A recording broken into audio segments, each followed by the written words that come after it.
Assalamualaikum warahmatullahi wabarakatuh. Saya Pat Satuan Kota, Ketua DPRD Kabupaten Maluku Tengah, mengucapkan selamat ulang tahun kepada Tribun Ambon. Semoga ke depan sukses dan jaya selalu, mata lokal menjangkau Indonesia. Baik, saya Rustam Latifun SPI, Wakil Ketua DPRD Kota Ambon.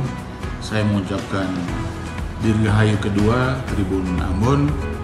Harapan kami Tribun terus menyuarakan seluruh pemerintahan yang positif, yang baik kepada masyarakat, dan di usia yang baru ini kualitas dari Tribun Ambon lebih baik dalam menyuarakan seluruh berita-berita yang positif kepada masyarakat.